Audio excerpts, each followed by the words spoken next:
Welcome back to the deep dive. Today, we're doing something pretty ambitious. We're basically taking a hammer to a cornerstone assumption about language itself. That sounds dramatic. But yeah, we are. We're diving into Jacques Derrida's critique of how the West has traditionally thought about speech versus writing. Exactly.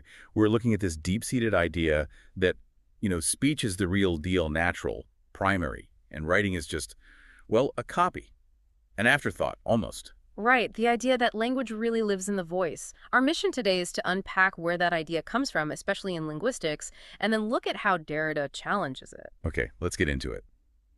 Where does this hierarchy start in modern linguistics? Well, a major figure is Ferdinand de Saussure. His work is foundational for 20th century linguistics, and his system really sets up the structure. How so? He basically says language has two systems of signs, but the primary one, the one that linguistics should really focus on, is the spoken one.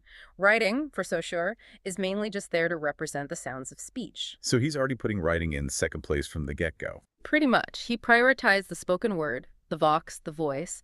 The thinking was that speech offers this immediate, almost perfect unity of the sound you make and the concept you mean.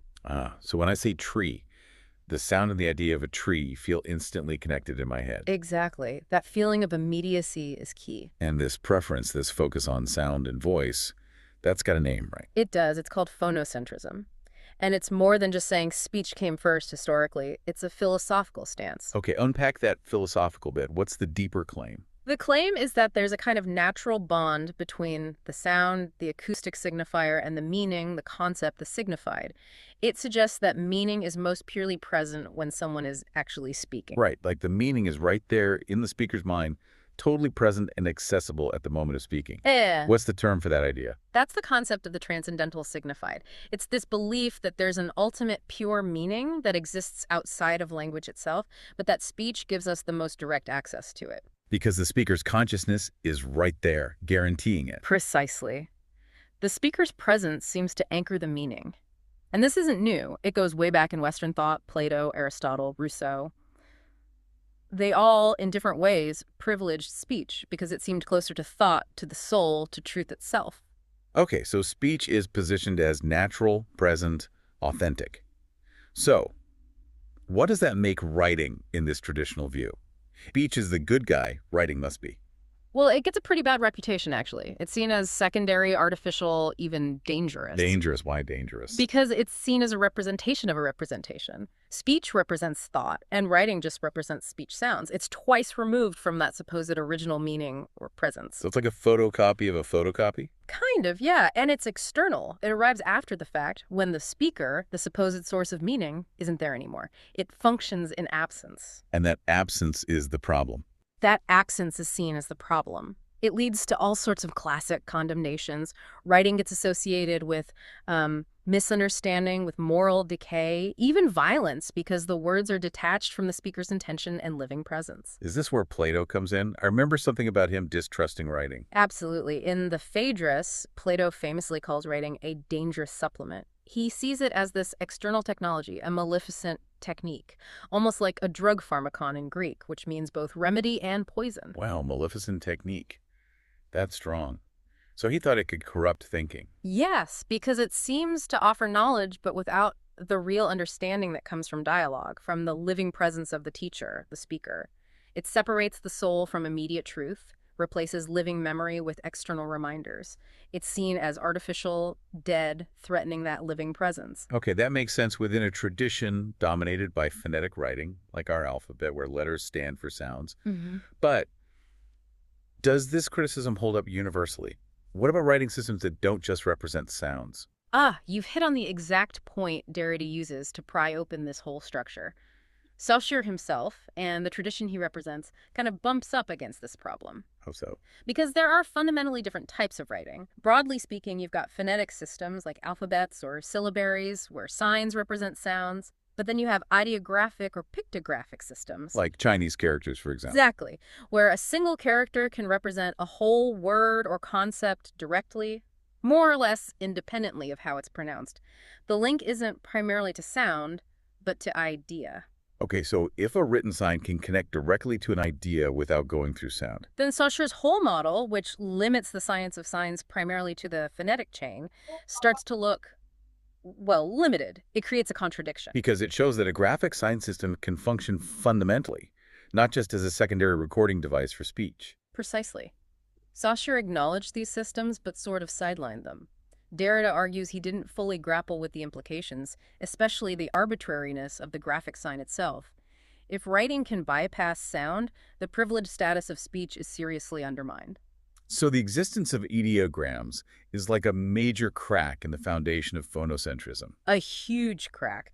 It suggests that the graphic element isn't just a servant to the phonic. Okay, so if we stop seeing writing as just this external layer, this copy of speech, and we stop prioritizing sound, where does that leave us? What's the alternative? This is where we need to bring in another linguist, Louis Helmslev. He provides some crucial tools. Helmslev wanted to create a more abstract, sort of algebraic linguistics. How does he help here? He made a really important distinction between the form of expression and the substance of expression. Form versus substance. Okay, can you break that down maybe with an analogy? Sure. Think about music again. The melody, the sequence of notes and rhythms, that's the form. Now, you can express that form using different substances. Like playing it on a piano where the substance is sound waves. Right, or you could write it down as sheet music, where the substance is ink on paper. The underlying form, the musical structure is the same, but the physical medium, the substance, is different. Okay, got it. So how does that apply to language? Helmslev said the same logic applies. The underlying structure, the form of language, isn't inherently tied to one substance. The substance of expression can be phonic sound, but it can equally be graphic writing. So speech and writing are just two different substances expressing the same underlying linguistic form. Essentially, yes. The difference is in their material substance, not in their fundamental status as linguistic systems. From this perspective, neither one is inherently primary or secondary based on its substance alone. Wow, okay. That completely flips the traditional hierarchy. It gives writing equal footing. It does, and this leads Derrida to what he calls the reverse proposal, instead of seeing writing as derived from speech. We see them both as deriving from something else, something deeper. Exactly. Both speech and writing become manifestations of a more fundamental, abstract structure of difference and spacing that precedes both. Derrida calls this deeper structure archu writing, or primal writing. Archer writing, so like the underlying possibility of inscription, of difference itself. Sort of, yes. It's the condition that makes any signification, spoken or written, possible.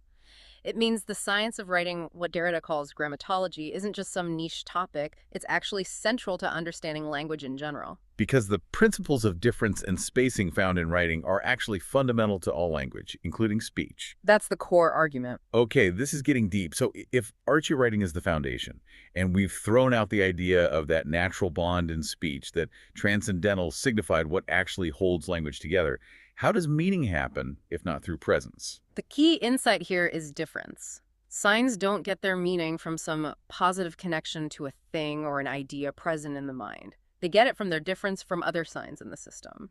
Like cat means cat, mostly because it's not bat or car or dog. Exactly.